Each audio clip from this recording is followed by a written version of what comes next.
किसान साथियों राम राम। आशा और उम्मीद करता हूं कि आप सब ठीक ठाक हो। साथियों, मैंने 2 वीडियो पहले सरसों और चना के भाव के ऊपर अपलोड किए और दोनों ही वीडियो जिस समय अपलोड किए थे उस समय लगभग मार्च का पहला सप्ताह था। मैंने उस समय आपको आगाह किया था, सचेत भी किया था और सावधान भी किया था कि आप सरसों के अंदर मंदी न समझें, क्योंकि सरसों के अंदर मंदी दूर दूर तक दिखाई नहीं दे रही है।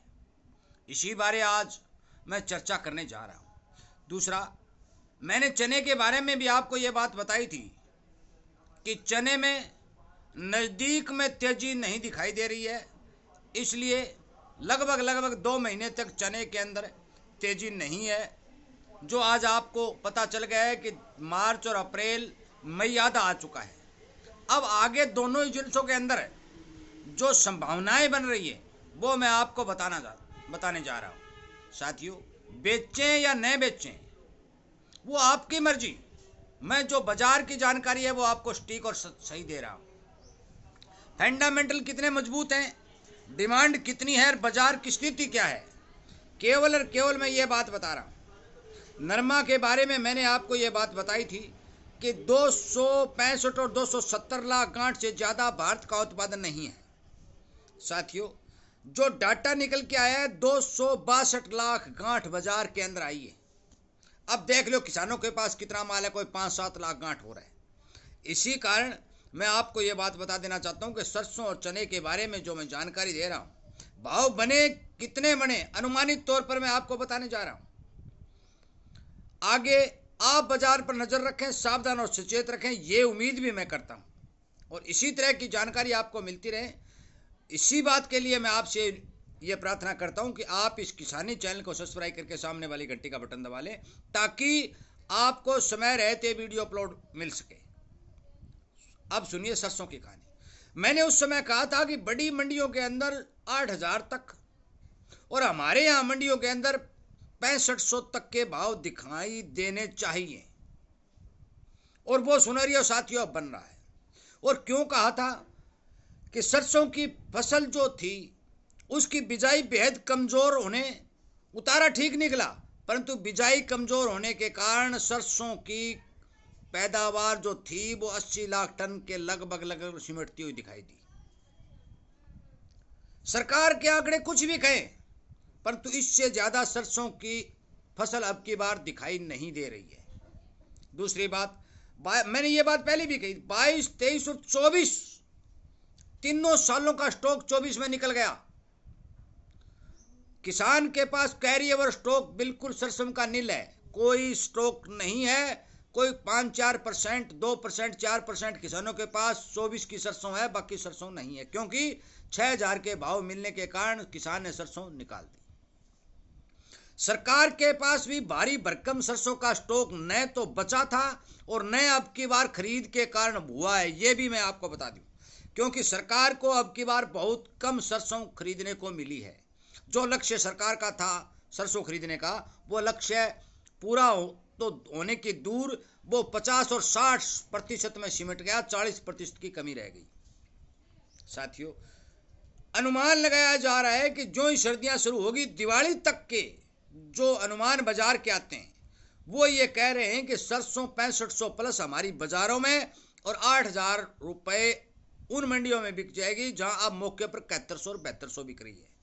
मेरे व्हाट्सएप ग्रुप के अंदर मैं लगातार डाल भी रहा हूं और ये बता भी रहा हूं कि इन मंडियों के अंदर ये भाव है, किसानों के लिए लगातार समाचार पहुंचा रहा हूं। साथियों, मैं आपसे विनय निवेदन करता हूं कि जिन साथियों को बेचना है वो बेचें, रखना है वो रखें, परंतु मैं जो जानकारी दे रहा हूं वो जानकारी हर किसान तक पहुंचाएं कि सरसों के अंदर कतई मंदा आने की संभावना नहीं बन रही है। नंबर 1। नंबर 2, बात चने की कर लेते हैं। साथियों, अब चना के अंदर धीमी धीमी डिमांड निकलनी शुरू हो चुकी है। हो सकता है कि चने के भाव किसान को 6,6200 रुपये मिल जाएं। इससे ज़्यादा की उम्मीद तो मैं अभी नहीं कर सकता, क्योंकि भारी भरकम स्टॉक जो पड़ा है, जो ऑस्ट्रेलिया का चना है, हमारे देश की फसल है, उन सबको मिला करके ये दिखाई दे रहा है कि आने वाले समय के अंदर यदि स्टॉक की कमी पड़ती है तो चना के भाव ठीक ठाक बनने की संभावना बन रही है। परंतु अभी इस बारे सरसों की तरह पुख्ता जानकारी नहीं आई है कि चने के अंदर अच्छी तेजी बनेगी। परंतु सरसों के अंदर मैं फिर कह रहा हूं और आपको मैंने बता भी दिया, अभी इतनी फसल हुई है और मांग लगातार सरसों तेल की निकलती आ रही है। जिस तरह मलेशिया ने अपना एक्सपोर्ट 7.5 से 10% किया है और वहां बायोडीजल के ऊपर ज्यादा इस्तेमाल करने पर दबाव दिया जा रहा है, 60-40 का जो फार्मूला लगाया जा रहा है वो फार्मूला सरसों के भाव को सारा एक नंबर देगा। केएलसी लगातार मजबूत दिखाई दे रही है। सरसों के अंदर आपको देखने को मिला है कि 200 रुपए का उछाल मिला है, परंतु चने में अभी तक उछाल की संभावना नहीं दिखाई दे रही है, धीमी तेजी दिखाई दे रही है। परंतु इन भावों से चना नहीं टूटेगा, यह बात आप नोट कर लो साथियों।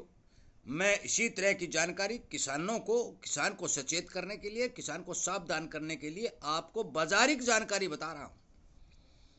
सरसों के भाव सरकार नहीं रोक सकती क्योंकि बहुत से देशों के पास तेल का जो भंडार होता है वो भंडार बायोडीजल में डाइवर्ट होने के कारण वो भी इस बात पर विचार कर रहे हैं कि यदि हमने निर्यात ज्यादा कर दिया तो हमारा बायोडीजल वाला फार्मूला गड़बड़ हो जाएगा।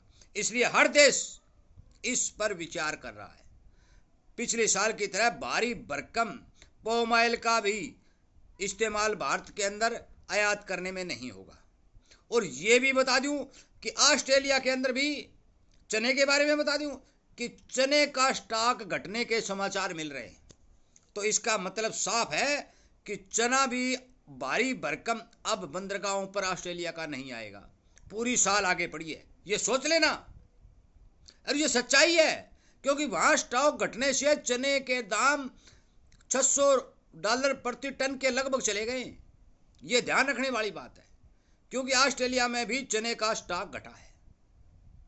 साथियों, बेचे या रखें वो अलग बात है, परंतु ये किसानी चैनल है। जो बात बताई जा रही है वो सच्चाई बताई जा रही है, जो बाजारों से आ रही है वो ही बताई जा रही है, जो जानकारों से आ रही है वो बताई जा रही है। और मेरे ग्रुप के अंदर वो समाचार लगातार डाले जा रहे हैं। जितने भी किसान ग्रुप में जुड़े हुए हैं उन किसानों के पास वो भाव लगातार पहुंच रहे हैं साथियों। और इसी उम्मीद के साथ मैं आपसे विनय निवेदन करता हूं कि जो किसान ग्रुपों में नहीं जुड़े हुए हैं, जो केवल और केवल चैनल के साथ जुड़े हुए हैं, उन किसानों से मेरी विनय निवेदन है कि आप ज़्यादा से ज़्यादा इस तरह के वीडियो शेयर करके उन किसानों तक ये बात पहुंचाएं जो चैनल के साथ और ग्रुपों में नए जुड़े होने हुए हैं, ताकि वो जुड़ सके और इन्हें उन सभी को इन बातों का लाभ मिल सके। साथियों, वीडियो सुनने के लिए, शेयर करने के लिए सदा की तरह आप सबका मैं धन्यवाद करते हुए मैं उम्मीद करूंगा कि आप अपनी किसानी जो मुहिम चलाई गई है, जो किसान को सावधान और सचेत करने के लिए चलाई गई है, इस मुहिम को आगे बढ़ाते हुए चैनल को के साथ ज़्यादा से ज़्यादा किसानों को जोड़ करके किसानों को फ़ायदा पहुंचाने और इस तरह की जानकारी देने की कृपा करेंगे। जय हिंद।